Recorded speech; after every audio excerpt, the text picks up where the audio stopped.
lahat ng mga propeta, sumakanya lang lahat ng kapayapaan, kay Propeta Muhammad sallallahu alaihi wasallam, sumakanya ng mga kapayapaan, at sa kanyang pamilya, at sa kanyang mga kasamaan, sahaba, at sa mga taong tumatahak sa tamang landas hanggang sa huling araw.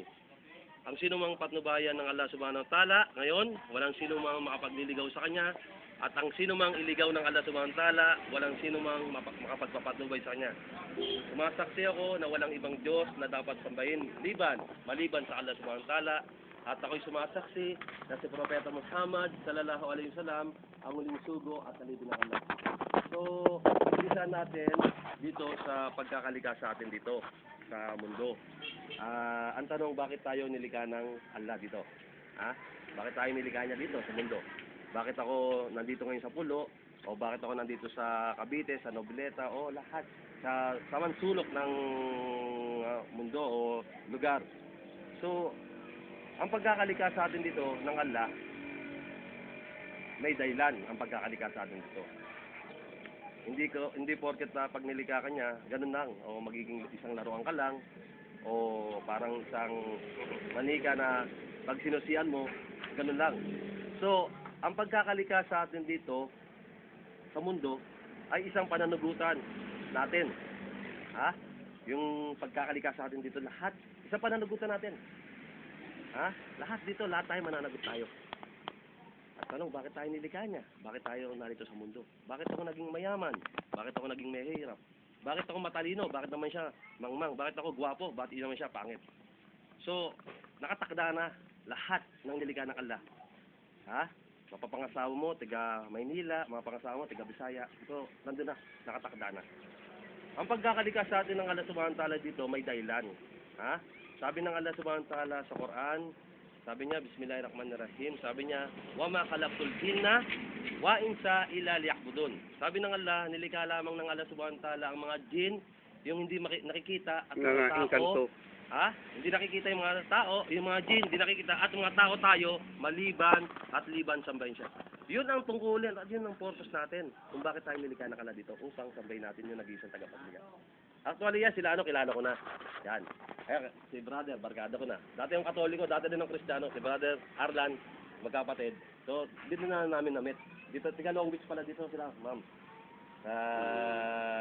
Sila, barkada ko na sila eh. Sila Robert, naglalaro ng basketball to. Pero Kristiyano pa ako. Lahat ng bisyo na sa akin na. Yun, di ba, mga sabungero kami. Kaya kasama ko sila, kapatid niya eh. Yung kapatid ni... Okay, di ba, yan. So, alhamdulillah, hanggang sa unti-unti namin binago, kasi dati rin ako nagda-drugs eh. Alak ng inom ng alak, magsusugal, marami din ang babae. Yun, unti-unti ko tinanggal, iniwasan, dahil kasalanan pala. So, alhamdulillah, nag-Muslim ako 1995, na yung Pilipino na ako nag-Muslim. Pati yung si Boyet, nag-Muslim na rin. Pero mas nauna sa akin si Boyet. Alhamdulillah. Pagkatapos, alhamdulillah. So, papasalamat kami sa Allah. So, ginabayan kami sa tamang landas. Lahat naman tayo, alhamdulillah, may mga pag-asa tayo dito. So,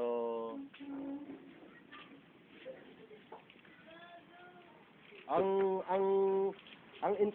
purpose natin dito, kung bakit tayo nilikha ng Allah dito, upang sambahin natin siya. Yun ang dahilan kung bakit tayo nilikha ng Allah. Dahil lahat dito, lahat pagmamayari niya. Ultimo yung buhay natin dito, pagmamayari niya. Langit at lupa, pagmamayari niya. Pera, kayamanan, kinakain natin dito, yung mga isda yan, lahat ng bagay nakikita at hindi nakikita, pagmamayari niya. Siya ang nagmamayari ng Al-Jannah, paraiso, at siya rin ang nagmamayari ng Jahannam, impyerno. So siya lang karapat dapat ng sabihin. Nag-iisa lang. Ang Allah, subhanahu wa ta'ala, ito ang tunay na personal na pangalan niya. At siya mismo nagpakilala sa kanyang sarili. Sabi ng Allah subhanahu wa ta'ala sa Quran, sabi niya, Bismillahirrahmanirrahim, Qul. Sabi ng Allah, Bismillahirrahmanirrahim, Qul huwallahu ahad. Sabi niya, ipahayag mo, siya ang Allah nag-isa. So nagpakilala siya. Siya ang Allah nag-isa. Qul huwallahu ahad. Allahu samad. Allah na walang hanggan, ang sandigan ng lahat. Lahat ng pangangailangan natin dito sa kanya nagagalit. Kahit na yung mga tao na iba sinasamba, sinusustentuhan pa rin sila ng Allah. Nandun yung sustento nandun. Kahit na sumamba sa mga ribulto, sa mga Diyos-Diyosan, nandun pa rin yung pagsusustento ng Allah. Pero may hangganan ng pagsusustento. Makikita mo, babawian na lahat. Mga mahal sa buhay, mga ari-arian, andyan na yung pagkasunog. Ha? Babaksak yung negosyo. Kasi lahat, pag may-ari niya eh. Ha? Lam yalid walam yulad. Hindi siya nagkaanak at kailanman hindi pinanganak. Ha? Hindi siya nagkaanak at kailanman hindi pinanganak. Walam yakullahu kufuwan ahad. Wala siyang kapares, wala siyang kahanay, wala siyang kapantay, wala siyang kapareha, wala siyang katulad. So, isa lang siya, Allah. At sa kanya Pangalang ay walang pantangi maiwasaling sa wikang Arabic at pangalang pantangi sa wikang Arabic at malaya mula sa lahat ng di kaganapan. Isa lang siya. Kasi pag tinawag mo sinabing Diyos o God o Panginoon, pwede siyang maging lalaki, pwede siyang maging babae, at pwede siyang maging pangmaramihan. Ha? Ang Allah, wala siyang ama, wala siyang ina, ha? Hindi siya lalaki, hindi siya babae, hindi siya kuya, hindi siya ate. Isa lang siya. Siya ang tagapaglikha, siya ang tagapagnukala, siya ang tagapagtatag, siya ang tagapag-imbento, siya ang tagapagpanatili, siya ang tagapagtaguyod, siya ang lumikha sa atin.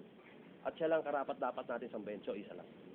Kaya bilang kaming mga Muslim, inaanyayahan namin ang mga tao na sumamba sa naging isang tagapaglikha sa Allah at magbalik Islam. Dahil lahat tayo, babawian tayo ng buhay.